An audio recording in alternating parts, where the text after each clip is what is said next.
요즘 국제화 시대라고 합니다. 그리고 인터넷 혁명으로 인해서 세상의 변화라고 하는 게 참 놀랍습니다. 사실 그런 면에서 여러분, 인류에게 있어서 최고의 혁명이 하나 있는데 그 혁명이 자본주의 혁명이에요.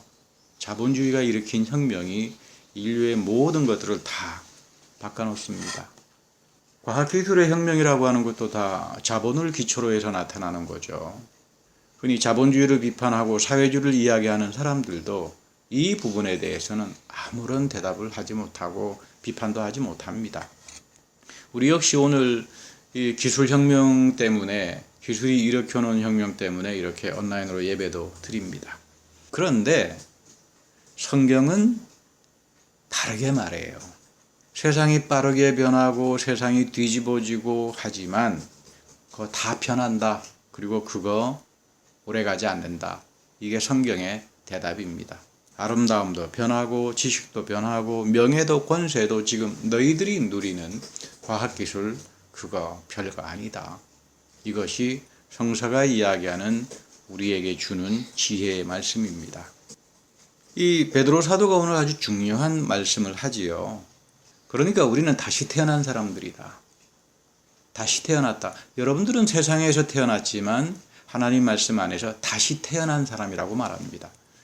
다시 태어났다고 하는 말은 생각도 틀리고 가치관도 틀리고 다 달라지는 사람이죠. 다시 태어났다 그러면서 옛날 성질 그대로 가지고 있다면 우리는 그 사람에게 다시 태어났다고 말을 못합니다. 그런데 나를 다시 태어나게 하는 건 뭘까? 하나님 말씀이라 그래요. 하나님 말씀을 베드로 사도는 이렇게 정의합니다. 썩지 않는다. 말씀은 썩지 않고 영원히 살아있다. 지금 우리가 누리는 이 모든 것들은 다 썩습니다. 영원히 살아있지 못합니다. 여러분 안에 하나님의 살아계신 말씀이 살아있다면, 그리고 여러분의 삶에 영원하신 하나님의 말씀이 이어진다면 너희들은 다시 태어난 사람이다. 이렇게 말하는 겁니다. 우리가 흔히 본어게인이라고 하는 말을 자주 씁니다. 본어게인 기독교인이다. 너 중생체험 했느냐? 그런데 곰곰이 이런 말을 하시는 분들을 들어보면 이 말의 참뜻을 알고 사용하는 분들이 거의 없는 걸 알게 됩니다. 중생했다라고 하는 것, 본어게인 했다라고 하는 건 난 중생 체험을 몇 월 며칠 몇 시에 했고 이미 구원을 받은 사람이니까 너희하고는 난 질적으로 다른 사람이다. 성경은 이렇게 말하지 않습니다. 성경에서 말하는 다시 태어난 사람이라고 하는 것은 여러분 안에, 내 안에 하나님의 말씀이 영원히 살아있고 나의 삶에 이어지고, 그래서 나는 이 하나님 말씀 앞에서 나의 모습을 되돌아보고 그래서 하나님의 자녀로 살아가는 사람, 말씀이 나를 지배하고 말씀의 가치에 따라서 실행하고 옮겨가는 사람, 이런 사람을 가리켜서 우리는 중생한 사람이다, 다시 태어난 사람이다, 본어게인 한 사람이다, 이렇게 말을 하는 겁니다. 제가 여러 차례 이제 말씀드립니다만은 중생이라고 하는 것도 성경의 문법으로부터 배우자. 그럼 우리는 왜 하나님 말씀을 이토록 소중하게 여기고 경건하게 여기는가? 다른 게 아닙니다. 하나님 자신이 신실하신 분이에요. 우리 한국말 성경에는 하나님은 미쁘시다 이렇게 가끔 번역도 하는데 정확한 표현은 하나님은 신실하신 분이다.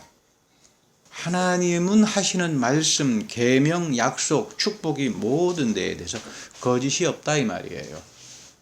여기에 예를 들어서 우리가 반응을 하고 살아가는 것을 아멘 또는 믿음이라고 하는 거죠. 그러니까 여러분, 우리가 말씀에 대한 신뢰를 떠나서는 하나님을 절대로 알지 못합니다. 기도를 많이 하면 하나님을 안다고 하지만 전혀 그렇지 않습니다. 기도도 살아있는 하나님 말씀을 붙들고 하는 겁니다. 베드로 사도는 오늘 말씀이 너희 안에 살아있는 사람들이 바로 하나님의 자녀요 다시 태어난 자라고 축복을 선언합니다. 너희들에게 영원한 생명의 복이 있다. 그 이야기죠. 그래서 모든 육체는 풀과 같다. 그 모든 영광이 풀의 꽃과 같다. 풀도 마르고 꽃도 떨어지되 오직 주님의 말씀은 영원히 서 있다. 지금 이 말씀은 이런 겁니다. 너가 가지고 있는 것에 의지하지 마라. 내가 건강을 자랑한다면 너가 건강을 잃을 때에 너의 육체는 풀처럼 시들어져 버리고 만다. 너가 돈을 자랑하고 권력을 자랑하고 경제력을 자랑하고 한다면 오늘 우리 바이러스 앞에서 다 무너지는 거 보지 않나요? 영원하지 않다 이 말이에요. 잠시 있다가 사라져가 버리는 것들 때문에 거기에 내 삶을 올인해서 살지 마라. 한순간에 다 무너진다. 풀도 마르고 내가 누렸던 영광의 꽃도 다 떨어지고 마는데 그러나 하나님 말씀만이 영원토록 서 있다는 겁니다. 우리가 복된 삶을 살고 싶으면 이 말씀을 영접하고 이 말씀이 나를 지배하게 하고 이 말씀을 순종하면서 살아가는 것이 복된 사람이요. 하나님의 축복에 하나님께서 보응해 주시는 하나님께서 보호해 주시는 그런 사람이 되는 겁니다. 이런 말씀의 영원성은 예수 그리스도의 십자가 부활에서부터만 우리에게 옵니다. 그래서 우리가 말씀을 소중하게 여기는 이유는 다른 게 아니라 예수 그리스도이기 때문에 그래요. 예수님의 십자가의 가장 중요한 의미는 나의 죄를 용서했다는 의미도 있지만 그 전에 예수님이 나 대신 죽음으로부터의 저주를 당했다라고 하는 의미를 갖습니다. 예수님이 어떻게 해서 십자가에서 나의 죄를 사해 주셨는가? 종료주일이라고 하는 것은 십자가에서 저주를 받기 전에 그리스도가 살아계신 하나님의 아들이고 메시아임을 증거하는 사건입니다. 예수님이 어린 나귀를 타고 들어가신 곳은 다시 말하면 에스겔이 본 환상 가운데 여러분 이 에스겔 성전이 상당히 흥미로운 부분이 나옵니다만은 에스겔이 환상 가운데 구약에 보면 성전을 하나님께서 보여주시는데 그 환상 가운데 성전의 동문이 있는데 이 동문은 닫혀 있어요. 메시아가 오실 때에 이 문으로 들어오실 거라고 하는 오랜 유대인들의 전승이 있습니다. 그러니까 메시아가 오게 되면 바로 이 동문으로 들어와서 왜냐하면 하나님께서 이가보 천상이 일어나서 떠나버리잖아요. 동문으로 떠납니다. 다시 들어올 때도 동문을 통해서 들어옵니다.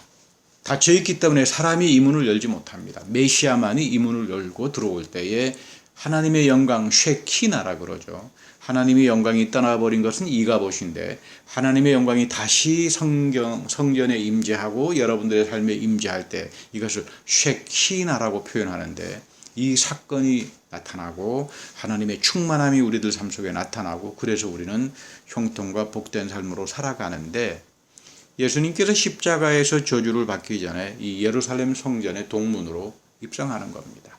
굉장히 중요한 의미를 담고 있죠.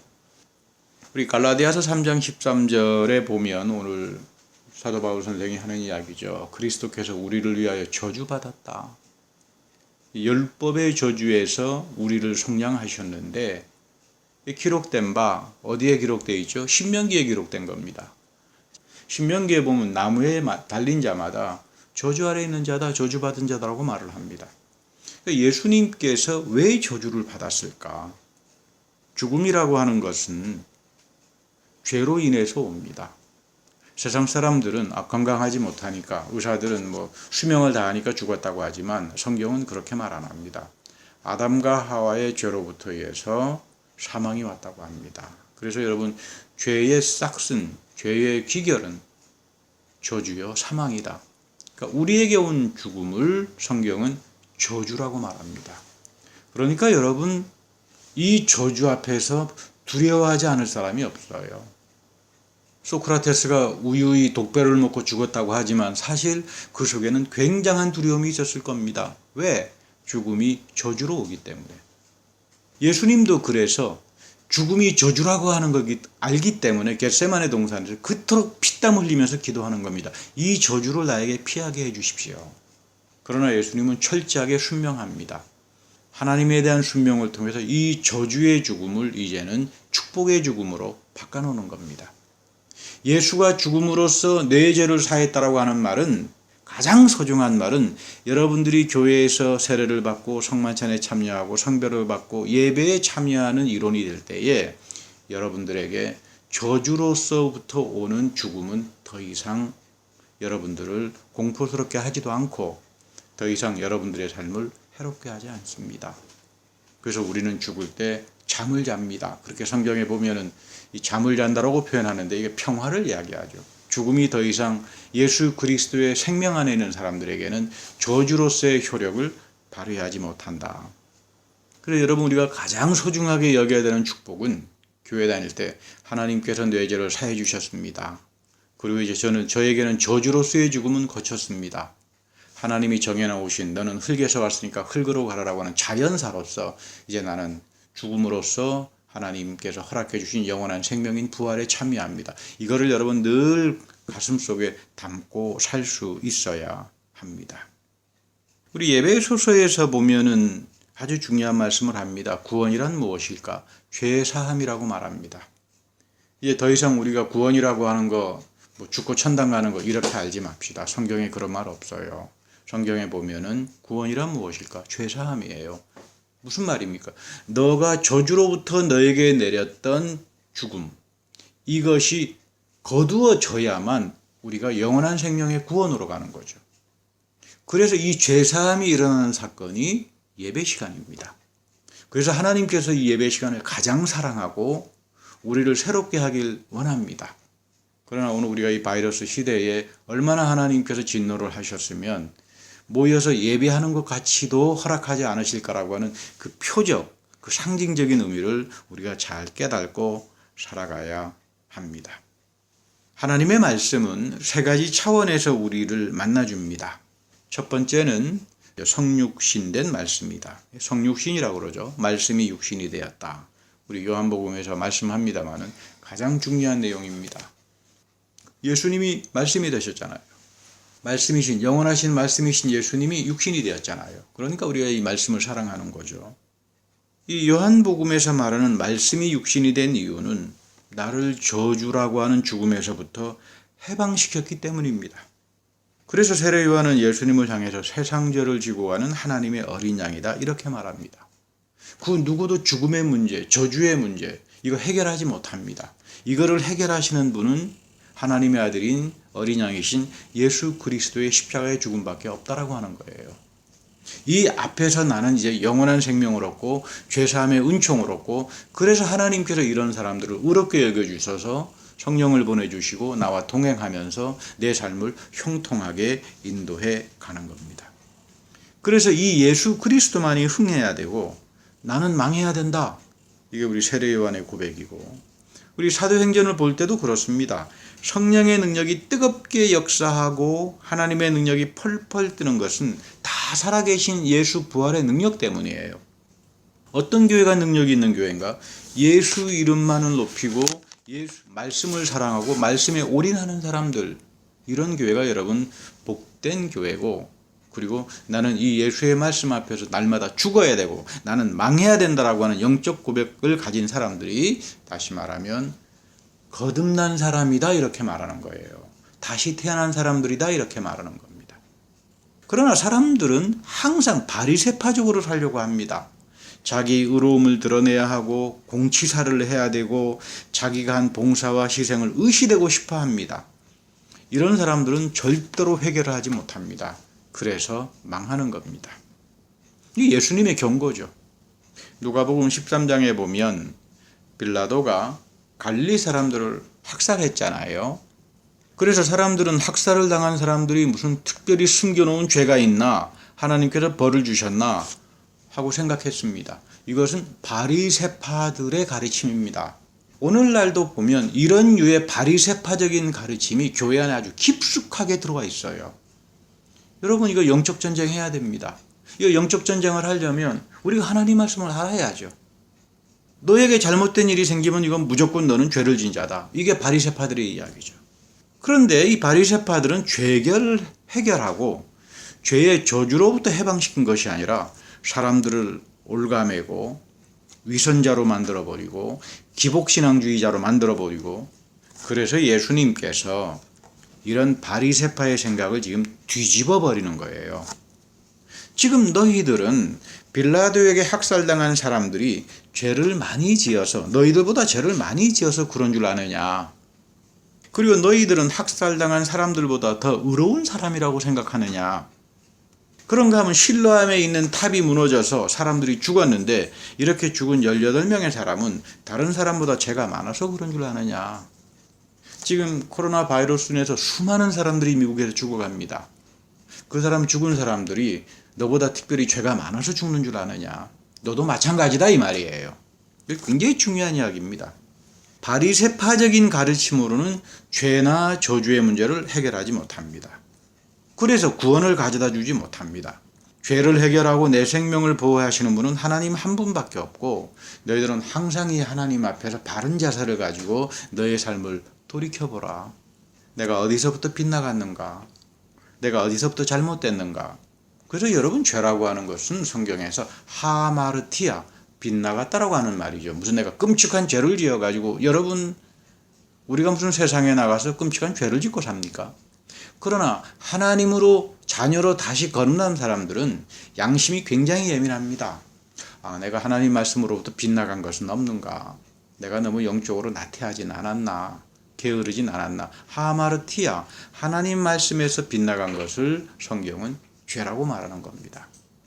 이런 양심적인 고백을 가진 사람들이 사회에 많아진다면, 그런 교회가 많아진다면 사회가 무슨 죄가 있겠고 사회에 무슨 부패하고 타락이 있겠습니까? 없죠.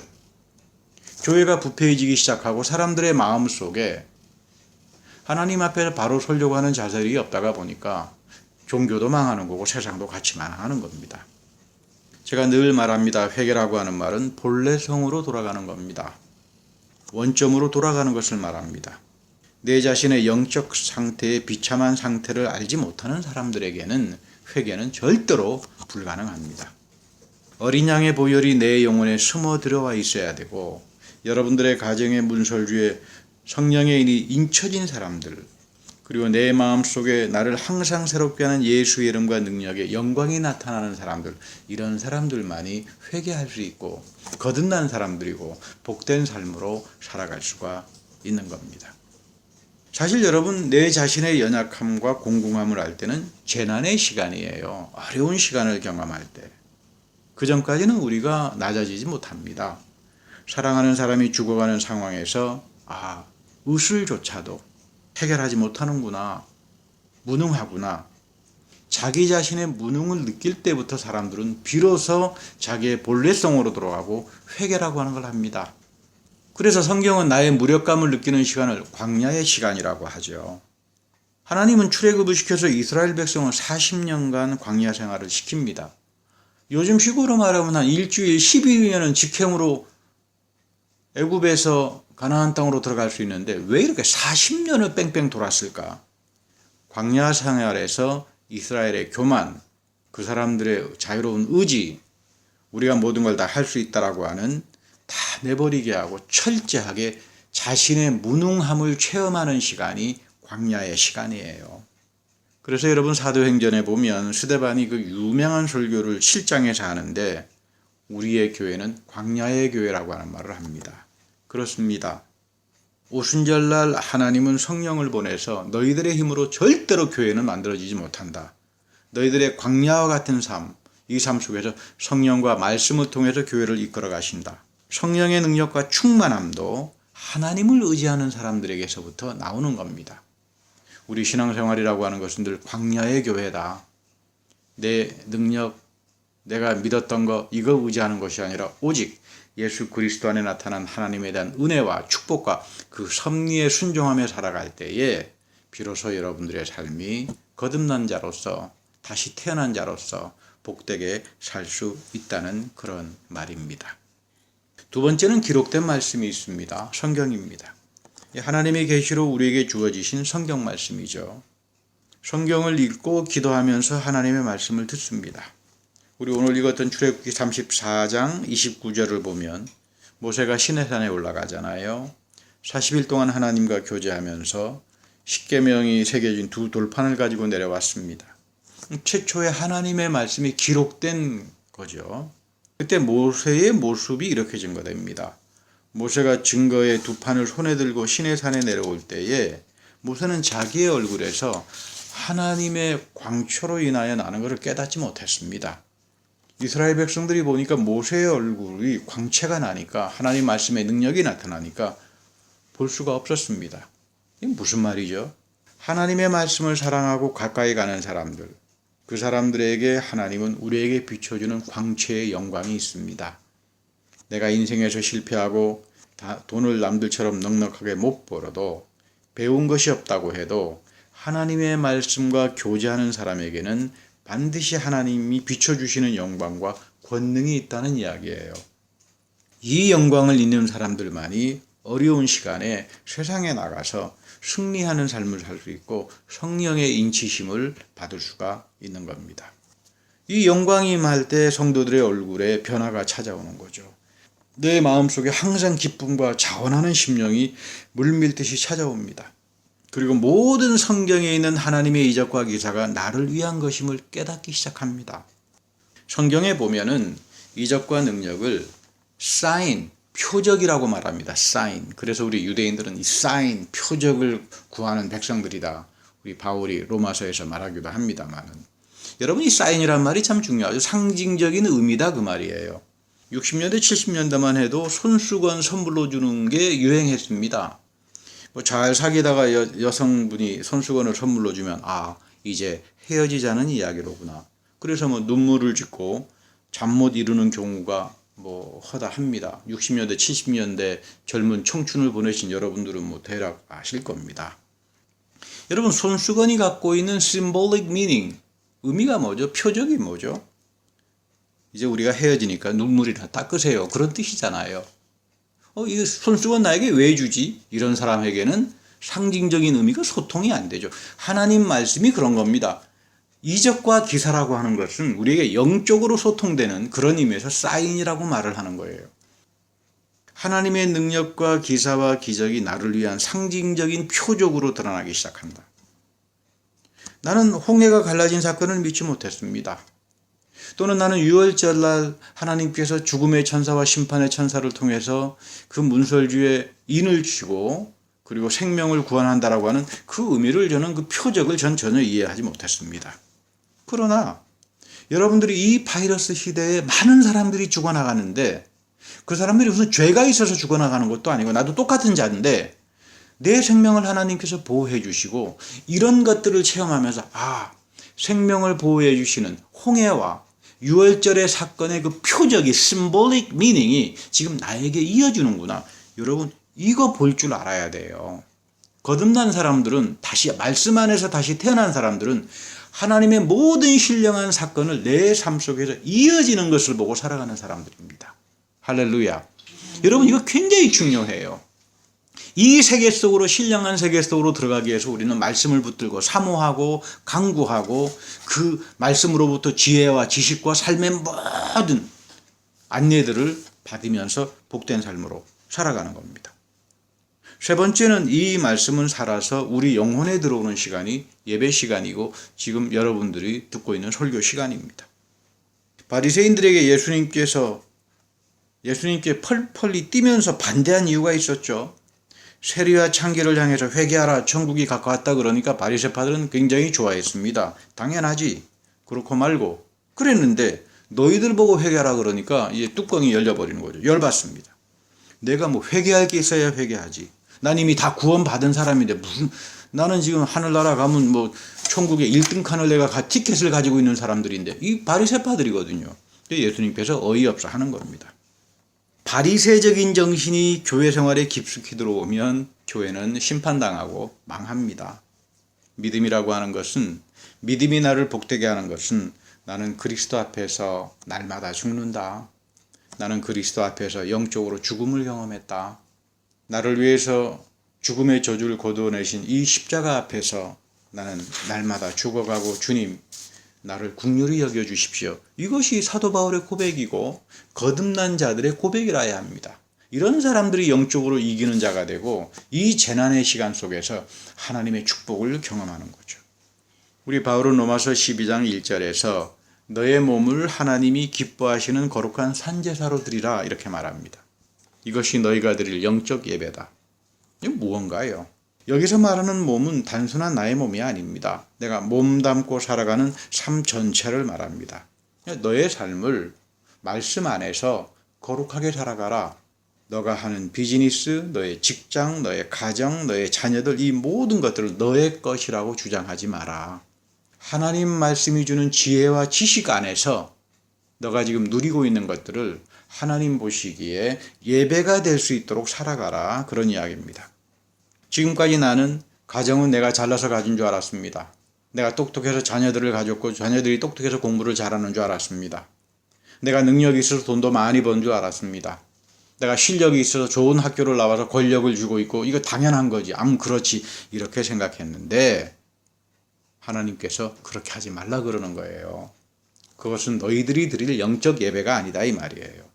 너희들이 하나님 앞에서 죄사함의 영적 예배를 드리지만 동시에 너의 직장이나 가정이나 비즈니스나 모든 일에서 나는 죽고 하나님이 살아서 역사하고 영광을 받을 수 있도록 너의 인생을 경영해 나가라. 그런 이야기입니다. 이거를 하는 사람들이 세상에 나가서 영적 예배를 드리고 제사장으로서의 축복과 권능을 행사하게 될 수 있다는 이야기죠. 하나님 앞에 나와서 계속해서 목이 꼿꼿이 곧은 백성으로 있게 되면 참 불행한 사람들이죠. 여러분, 이런 강팍한 자로 가지 말아야 합니다. 이런 사람을 가리켜서 바울은 내버렸다라고 말을 하는 거예요. 회복이 불가능합니다. 말씀이 소통 안 되는 사람들은 끝나는 거예요. 성령 충만이라고 하는 건 무엇일까? 하나님이 말씀과 예배를 통해서 끊임없이 부어주시는 성령의 빛을 받는 겁니다. 우리는 성령을 어디 가서 받습니까? 예배와 말씀과 성만찬과 이런 곳에서 우리가 성령을 체험하는 거죠. 마음이 강팍하고 말씀에 대한 사모함이 없는 사람에게는 성령 충만은 절대로 주어지지 않습니다.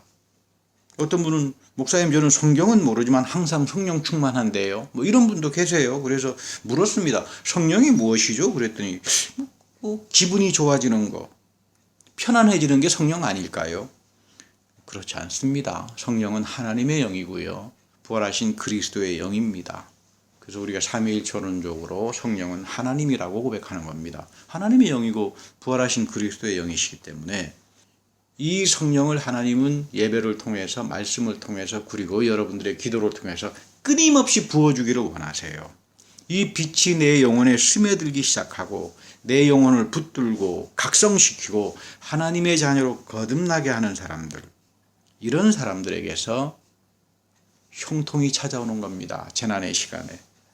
그래서 여러분 성령의 역사라고 하는 것, 성령 충만함은 요한복음에서 예수님께서 잘 가르치잖아요. 성령이 너에게 오면 맨 처음 일어나는 사건이 내가 참 부족한 사람이었구나. 내가 참 어리석은 사람이었구나.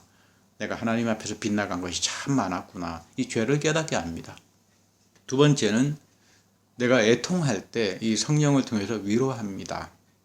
예수 그리스도가 십자가에서 너의 죄와 허물과 그걸로 인하여 오는 모든 저주들을 사해 주셨다라고 하는 그 위로의 말씀을 끊임없이 듣게 하시는 분이 성령이세요. 이런 과정을 거치는 사람들에게 성령은 조언자가 됩니다. 카운슬러. 장차 내가 걸어가야 될 길에 대한 미래에 대한 길을 의논해 주시고 지혜를 주셔서 하나님이 원하는 방향으로 인도해 가십니다. 여러분 성령 충만한 사람들은 어떤 사람들이죠? 첫 번째, 자기의 모자람을 깨닫고 항상 하나님 앞에서 빛나감을 반성하는 사람들이에요. 성령 충만한 사람의 두 번째는 그래서 예수 그리스도의 십자가 안에서 나는 생명을 얻었다라고 하는 성령의 위로를 받는 사람들입니다. 세 번째는 이런 사람들이 성령께서 말씀을 통해서 조언해주고 지혜를 주고 통찰을 주고 그래서 내가 어떤 비즈니스를 한달지 어떤 직장에서의 문제랄지 모든 계획한 것들을 하나님께서 조언해 주시면서 내 삶을 복되게 인도하는 겁니다. 여러분들 성령 충만하기를 간구하시기 바랍니다. 여러분 치유라고 하는 것도 그런 거예요. 여러분 많은 의사들은 몸이 아프니까 병에 걸렸다 그러지만 성경은 그렇게 말 안 합니다. 영적으로 뒤틀리니까 병 걸리는 거예요. 이거는 우리 예배 시간에도 말씀드렸습니다만은 제가 스위스에서 공부할 때 아주 유명한 장로님 한 분이 계셨죠. 스위스 장로교회에 볼투르니에라고 하는 분인데 그분이 아주 유명한 의사신데 사이코소매틱이다 그래서 질병이라고 하는 건 외부에서 오는 것이 아니라 영적인 거, 마음, 스트레스 이런 쪽으로 전부 다 이제 연결되어 있다. 그래서 전인 치유라고 하는 이론으로 뭐 60년대, 70년대 지금까지도 굉장히 많은 영향을 미치죠. 내 마음과 영혼을 잘 간직하고 지킬 줄 알아야 돼요. 내가 하나님 앞에서 바로 서고 말씀으로 치유가 될 때부터 내 육신의 병도 낫는 겁니다. 더 이상 우리는 절대로 누구에 대한 원망이나 비판하지 말라 그랬죠. 느메시스 원리입니다. 요셉이 지키고 살았던, 요셉이 절대적으로 복을 받을 수 있었던 첫 번째 축복이 느메시스, 내가 하나님 대신 심판하지 않는다, 그겁니다. 우리 마음속에도 여러분들에게 원망하는 마음이 있고 여러분들을 악하게 대하고 여러분들에게 상처를 준 사람이 있다면 잊어야 합니다. 성령을 통해서 치유를 받아야 되고 내가 하나님 대신 하지 않는다, 이런 원망하는 마음들 갖지 말아야 합니다. 그래서 바울은 항상 이야기하는 게 구원이라고 하는 것은 십자가에 달리신 그리스도 앞에서 나의 영적 죽음을 경험하는 건데, 이 죽음도 한 번 죽는 것이 아니라 날마다 죽는 겁니다. 그래서 그리스도가 내 안에 풍성하게 살아가는 사람들, 이 사람을 가리켜서 성령 충만한 사람이요, 호산나의 의미, 종려주일의 의미는 이 예수를 나의 왕으로, 나의 메시아로, 내 인생의 주인으로 영접하는 절기가 바로 호산나요. 그리고 종려주일의 참된 의미입니다. 우리 프랑스 속담에 이런 말이 있어요. 과거와 원망은 흘러버리는 물에 보내라.